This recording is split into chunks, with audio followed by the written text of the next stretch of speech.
ಾಗಿದೆ. ಈಗಿದ್ದರೂ Kumaraswamy real estate ದಂಧೆ ಭೂಮಿಯನ್ನು ಕೇವಲ 300 ಕೋಟಿಗೆ ಮಾರಾಟ ಮಾಡಿದೆ. ಕುಮಾರಸ್ವಾಮಿ ಸ್ಥಳಕ್ಕೆ ಭೇಟಿ ನೀಡಿ ಇದೆಲ್ಲವನ್ನು ಪರಿಶೀಲಿಸಲಿ ಎಂದು ಸವಾಲು ಹಾಕಿದರು. ಇದಕ್ಕೆ ನಾನು ಹೇಳ್ತಾ ಇದ್ದೀನಿ, ಈಗ ಇಲ್ಲಿ ಅಕ್ರಮವಾಗಿ HMT ಅವರು ವಾಣಿಜ್ಯ ಉದ್ದೇಶಕ್ಕೆ ಬಳಸ್ಕೊಂಡವ್ರೆ ಅಂತ ಹೇಳ್ತಾರಲ್ಲ, ನಿಮ್ಮದೇ ಸರ್ಕಾರ ಇದೆ, ಅಲ್ಲಿ ಯಾವ್ಯಾವ ಅಪಾರ್ಟ್ಮೆಂಟ್ಗಳು ಕಟ್ಟಿದ್ದಾರೆ, ಏನೇನು ಆಗಿದೆ, ಅಲ್ಲಿ 160 ಎಕರೆಯಲ್ಲಿ ಯಾರ್ಯಾರ ಪಾಲು ಏನಿದೆ,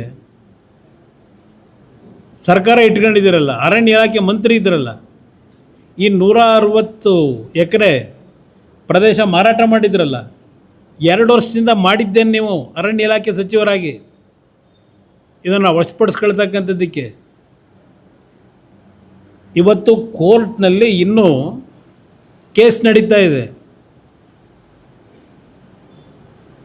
ಕೋರ್ಟ್ನಲ್ಲಿ ಅದೊಂದು ಭಾಗ ಇರಲಿ. ಇಲ್ಲಿ ಅವ್ರು ಹೇಳ್ತಾರೆ 444 ಎಕರೆ ಪ್ರದೇಶದಲ್ಲಿ ಬೃಹತ್ ಜೈವಿಕ ಉದ್ಯಾನ ನಿರ್ಮಿಸುವುದು ನಮ್ಮ ಗುರಿಯಾಗಿತ್ತು. ಇಲ್ಲಿ ಪ್ಯಾಲೇಸ್ ಗ್ರೌಂಡ್ ಇದೆಯಲ್ಲ, ಅರಮನೆ ಮೈದಾನ, ಏನಪ್ಪ ಮಾಡಿದ್ದೀರಿ? ಉದ್ಯಾನವನ ನಿರ್ಮಾಣ ಏನು ಎಂಥದ್ದು ನಿಮ್ಮ ಇದಕ್ಕೆ ವಾಯು ಯಾರಿಕೆ ಎಲ್ಲ ಏನು ಮಾಡಿದ್ದೀರಿ? ತಗೊಂಡೋಗಿ ಉದ್ದಕ್ಕೂ ಅಲ್ಲಿ ಮಾಡಿದಿರಲ್ಲಪ್ಪ, ಅರಮನೆ ವಶಪಡಿಸ್ಕೊತೀವಿ ಅಂತ ಹೇಳಿ ಈಗ ಉದ್ದಕ್ಕೂ ಚೌಲ್ಟ್ರಿಗಳು ಕಟ್ಟಿದ್ದೀರಲ್ಲ, ಇದೇ ಅಲ್ವಾ ಕಾಪಾಡ್ರೆ ನೀವು? ಇಲ್ಲಿ ಉದ್ಯಾನವನ ಅದರಿಂದ ಜೈವಿಕ ಉದ್ಯಾನವನ 440 ಎಕರೆಯಲ್ಲಿ.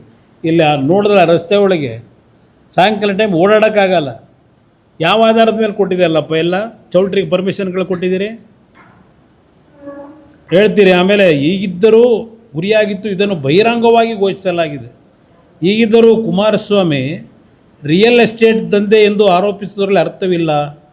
ನಮ್ಮ ಸರ್ಕಾರಕ್ಕೆ ಅರಣ್ಯ ಇಲಾಖೆ ಛೂ ಬಿಟ್ಟು ಅಭಿವೃದ್ಧಿಗೆ ತಡೆ ಒಡ್ಡುವ ಅಗತ್ಯವಿಲ್ಲ ಅಂತ ಹೇಳ್ಕೊಂಡವ್ರೆ. ಇಲ್ಲಿ ಇವರು ಏನಾದರೂ ರೆಕಾರ್ಡ್ಸ್ ನೋಡಿದಾರ ಗೊತ್ತಿಲ್ಲ. ಆಮೇಲೆ HMT ಕಾರ್ಖಾನೆ ಪ್ರಾರಂಭ ಆಗ್ತಕ್ಕಂಥ ಆ ದಿನದಲ್ಲಿ ಬಹುಶಃ ಇವ್ರ ವಯಸ್ಸು ಎಷ್ಟು? ಕೃಷ್ಣರೆಡ್ಡಿ ಅವರೇ, ಇವ್ರದ್ದು ವಯಸ್ಸು 65 ಇದೆಯಾ? 65 ಆಗಿದ್ರೆ ಹುಟ್ಟಿರ್ತಾರೆ, ಅಂದರೆ ಮಗು ಇರಬೇಕು. HMT ಕಾರ್ಖಾನೆ ಇದು ಆದಾಗ, ಅವತ್ತು ತೀರ್ಮಾನ ಆದಾಗ 64, ಇದು 60ರಲ್ಲಿ ತೀರ್ಮಾನಗಳಾಗಿರೋದು, ಕೆಲವು ಹುಟ್ಟಿರಲಿಲ್ವ.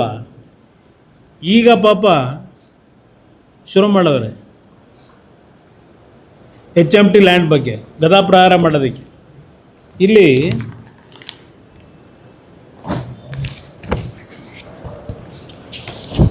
ಪದೇ ಪದೇ ಎಷ್ಟು ಸಲ ನಾನು ಹೇಳೋದು ಇವರಿಗೆ, ನಾನು ಏನೋ ಒಂದು HMT ಕಾರ್ಖಾನೆ ನಾನು 2 ವರ್ಷದಿಂದ ಪಡ್ತಿರೋ ಶ್ರಮ ನನಗೆ ಗೊತ್ತು. ಅದನ್ನು ಯಾವ ರೀತಿ ರಿವೈವ್ ಮಾಡಿಸ್ಬೇಕು ಅಂತೇಳಿ ಪ್ರಧಾನಮಂತ್ರಿಗಳು, ಆರ್ಥಿಕ ಸಚಿವರನ್ನ ಮನವೊಲಿಸ್ತಕ್ಕಂಥದ್ದಕ್ಕೆ ಡಿಸ್ಇನ್ವೆಸ್ಟ್ಮೆಂಟ್ ಆಗಿದೆ. ಅಂಥದಕ್ಕೆ ಒಂದು ಕಾಯಕಲ್ಪ ಕೊಡಬೇಕು ಅಂತ ಹೇಳಿ ನಾನು ಹೊರಟ್ರೆ ನನಗೆ ಬೆಂಬಲ ಕೊಡಬೇಕು ಇವರು, ಇದನ್ನು ಹಾಳು ಮಾಡಲಿಕ್ಕೆ ಹೊರಡಬೇಕು ಇವರು. ನ್ಯಾಷನಲ್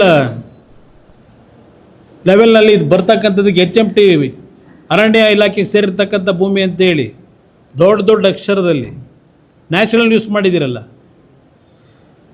ಇದೆಂಥದ್ದು GCC 500 ಮಾಡ್ತಾರೆ. ನೆನ್ನೆ ಅಲ್ಲೆಲ್ಲ ಭಾಷಣ ಮಾಡಿ ಬಂದವ್ರು ನಮ್ಮ ಮುಖ್ಯಮಂತ್ರಿಗಳು. GCCಗೆ ಎನ್ಕರೇಜ್ ಮಾಡ್ತಾರಂತೆ ನೆನ್ನೆನ ಭಾಷಣ ಅಲ್ಲಿ. ಇಲ್ಲಿ ಅರಣ್ಯ ಇಲಾಖೆ ಭೂಮಿ ಅಂತ ಹೇಳ್ತಾರಲ್ಲ, ಇಲ್ಲಿ ಒಂದು ಪದ ಹೇಳ್ತೀನಿ ಕೇಳಿ ಸರ್ ಎಲ್ಲರಿಗೂ.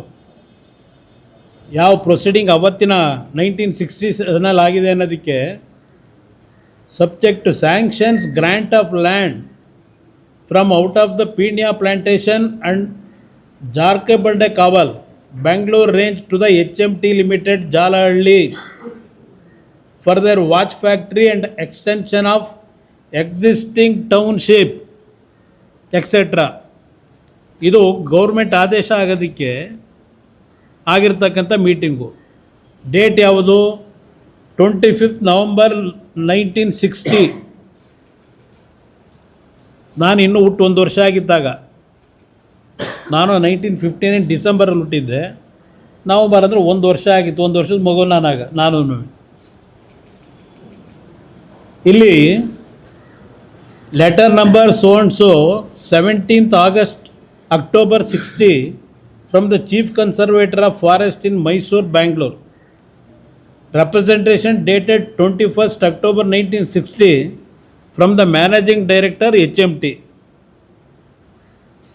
ಇಲ್ಲಿ ಏನು ಹೇಳ್ತಾರೆ, HMT ಲಿಮಿಟೆಡ್ ಜಾಲಹಳ್ಳಿ HMT ಲಿಮಿಟೆಡ್ನಿಂದ ಒಂದು ಮನವಿ ಏನು ಕೊಡ್ತಾರೆ, 260 ಎಕರೆ ಅಂದರೆ HMT limited Jalahalli Bangalore have requested for the release of 260 acres of forest land from Jarkebande Kaval and Pinia Plantation, Bangalore range for the location of their proposed watch factory extension and laying of township etc. under their expansion schemes, and in the circumstances requested government to release the area asked for. ಇದಕ್ಕೆ ಅವರೇನು ಕೇಳಿದ್ರು HMT ಅವರು, the chief conservator of forest Bangalore who was consulted in the matter of the release of the land reports that the total areas available for disposal is 283 acres as against 260 acres requested for by the HMT Limited, and yes, no, there is no objection to its grant subject to certain conditions ಅಂತ ಹಾಕಿ ಅವತ್ತಿನ DFO NOC ಕೊಟ್ಟಿರ್ತಕ್ಕಂಥದ್ದು. ಅದರಲ್ಲಿ ನಮ್ಮ Indian ಇದು air ಫೋರ್ಸ್ದು land ಇವತ್ತು ಅಲ್ಲೇ ಇದೆಯಲ್ಲ ಪಕ್ಕದಲ್ಲೇ, HMT ಪಕ್ಕದಲ್ಲಿ, ಅದೆಲ್ಲ ಡೀಟೇಲ್ ಇದೆ. ಬೇಕಾದ್ರೆ ನಿಮಗೆಲ್ಲ ಒಂದು ಕಾಪಿ ಕೊಡ್ತೀನಿ. ಅವ್ರ ಹತ್ರ ಇನ್ನೂ ಸಿಕ್ಕಿಲ್ಲ ಅಂದರೆ ದಾಖಲೆ ಕೊಡಲಿ ಅಂತಾರಲ್ಲ.